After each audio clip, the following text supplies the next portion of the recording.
আমাদের যুব সমাজকে নিয়ে আমাকে কিছু কথা বলতে বলা হয়েছে। আমি এই যুব সমাজের কথা বলার পূর্বে মহান আল্লাহ তাআলা যুব সমাজের উদ্দেশ্যে আসলে কি বলেছেন এবং ইসলামের ইতিহাসে যুব সমাজের কি ভূমিকা আছে আমি একটু আলোচনা করার চেষ্টা করব। মহান আল্লাহ তাআলা কোরআনের মধ্যে নবীগণের নাম নিয়েছেন। মহান আল্লাহ তাআলা কোরআনের মধ্যে মারিয়াম আলাইহিস সালামের নাম নিয়েছেন।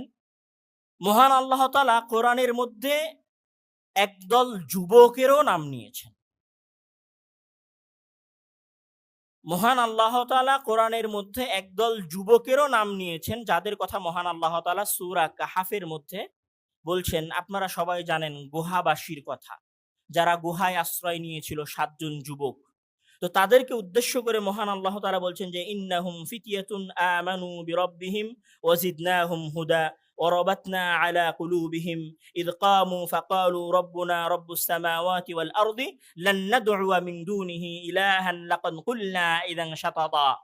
মানে পুরো একটা দেশ, পুরো একটা সমাজ, পুরো একটা রাষ্ট্র তাদের বিরুদ্ধে। তারা শুধুমাত্র 7 জন যুবক দিনের ওপরে টিকে আছে।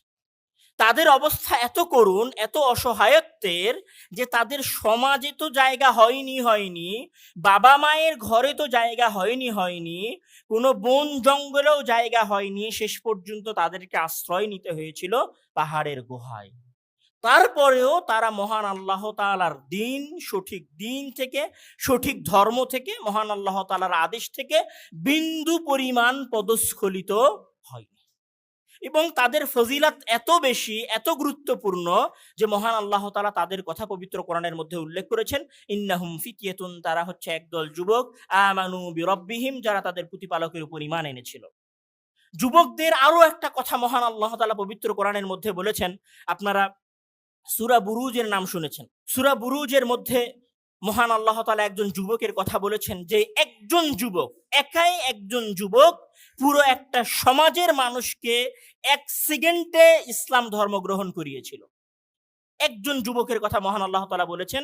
তার ঘটনা ইমাম মুসলিম রাহিমাহুল্লাহ তার সহিহ মুসলিমের মধ্যে পূর্ণরূপে উল্লেখ করেছেন, যেটাকে বলা হয় বর্তমান সৌদি আরবের পাশের এলাকা ইয়ামেনের ঘটনা। এখানে একজন যুবক ছিল, যেই যুবক একজন লোকের কাছে, আমি সংক্ষিপ্তভাবে বলছি, একজন যুবক ছিল যেই যুবক একজন লোকের কাছে দ্বীনের জ্ঞান অর্জন করে। দ্বীনের জ্ঞান অর্জন করার পরে সে আরো কিছু মানুষের মাঝে দ্বীনের প্রচার করে। এইটা তৎকালীন বাদশাহ জানতে পারে যে এখানে কিছু মানুষ আছে যারা আমাকে রব না মেনে আর একজনকে রব মানছে। তখন ওই যুবককে বাদশাহ ডেকে পাঠায় এবং ওই যুবককে হত্যা করার জন্য বাদশাহ নির্দেশ দেয় যে এই যুবককে তোমরা হত্যা করো। তখন তারা তাকে পাহাড়ের উপরে নিয়ে যায়।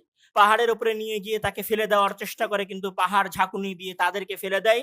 যুবক নিরাপদে বাদশার কাছে ফিরে আসে। বাদশাহ আবার ওই যুবককে হত্যা করার জন্য পাঠায় যে যাও, একে নিয়ে যাও, নদীতে ডুবিয়ে মারো। নদীতে নিয়ে যাওয়া হয়, বাদশার লোকগুলো নদীতে ডুবে যায়, সে আবার ফিরে আসে। বাদশাহ আবার তাকে দেখে বলে, কি ব্যাপার, তোমাকে আমি পাহাড় থেকে ফেলে হত্যা করার চেষ্টা করেছি, তুমি তো মারা গেলে না। নদীতে হত্যা করার চেষ্টা করলাম, তুমি তো মারা গেলে না। তখন ছেলেটা বলছে, না, তুমি আমাকে এইভাবে মারতে পারবা না যতক্ষণ না আমি নিজে চাইবো। তুমি যদি আমাকে মারতে চাও তাহলে আমাকে একটা মাঠের মধ্যে নিয়ে যাও এবং সমাজের সকল মানুষকে একত্রিত করো এবং আমাকে খেজুর গাছের সাথে ঝুলাও। সরাসরি বুখারী মুসলিম শরীফের হাদিসে এসেছে। বাদশাহ তার সকল মানুষদেরকে, সাধারণ জনগণকে একত্রিত করলো। ওই ছেলেকে খেজুর গাছের সাথে ঝুলানো হলো।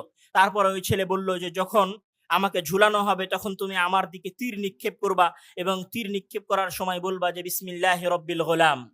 তীর নিক্ষেপ করবা এই কথা বলে যে বিসমিল্লাহি রব্বিল গোলাম, মানে আল্লাহর নামে শুরু করছি, যিনি এই গোলামের প্রতিপালক। এই কথা বলে তুমি আমার দিকে তীর নিক্ষেপ করবা, তাহলে আমি মারা যাব। বাদশাহ তাই করলেন, সকল মানুষকে জমা করলেন, খেজুর গাছের সাথে যাকে ঝুলানো হলো। বাদশাহ তীর নিক্ষেপ করলেন বিসমিল্লাহি রব্বিল গোলাম বলে। যখন এই বাক্য উচ্চারিত করে ওই সন্তানকে হত্যা করা হলো, ওই যুবককে হত্যা করা হলো, তখন ওই যুবকের নিহত হওয়া, শাহাদত বরণের সাথে সাথে জমায়েত হওয়া সকল মানুষ সমস্বরে বললে উঠলো, আমান্না বিরব্বি হাদাল গোলাম। আমরা এতক্ষণ মুশরিক ছিলাম, আমরা এতক্ষণ কাফের ছিলাম, এখন আমরা এই যুবকের প্রতিপালকের উপরে ঈমান আনলাম। একজন যুবক মারা গেল, জীবন দিয়ে দিল, কিন্তু তার জীবনের বিনিময়ে পুরো একটা সমাজ ঈমান এনে ফেললো। কেমন ঈমান? সেই ঈমানটা আবার দুর্বল ঈমান নয়। ওই জমায়েত হওয়া মানুষদের মাঝে বাদশাহ গর্ত খনন করার আদেশ দিলেন। সেই গর্তকে কি করলেন? আগুন দিয়ে জ্বালালেন, পূর্ণ করলেন এবং তাদেরকে উদ্দেশ্য করে বললেন, তোমরা যদি ঈমান থেকে না ফিরে আসো তাহলে আমি তোমাদেরকে এই খন্দকের মধ্যে, এই গর্তের মধ্যে নিক্ষেপ করব। কি সেকেন্ডের মধ্যে ওই হত্যার দৃশ্য দেখে কি এমন শক্ত ঈমান ওই লোকগুলোর মধ্যে তৈরি হলো যে তাদের সবাইকে এক এক করে আগুনের মধ্যে নিক্ষেপ করা হলো, কিন্তু কেউ আগুনের ভয়ে তাদের ঈমান থেকে ফিরে গেল না। এটা কার কারণে ছিল? ওই যুবকের কারণে। قتل أصحاب الأخدود النار ذات الوقود إذ هم عليها قعود وهم على ما يفعلون بالمؤمنين شهود। কত মহান এবং কত উৎসাহদায়ক ঘটনা যে মহান আল্লাহ তাআলা পবিত্র কোরআনের মধ্যে ওই যুবকের কথা উল্লেখ করেছেন। একটা সমাজ পরিবর্তন করার জন্য হাজার যুবকের দরকার হয় না। একটা সমাজ পরিবর্তন করার জন্য একজন নিষ্ঠাবান, একজন ঈমানদার, সৎ, নেককার, উদ্যমী, সাহসী, শাহাদতের তামান্না নিয়ে সামনে আগাতে পারবে এইরকম একজন যুবকের দরকার।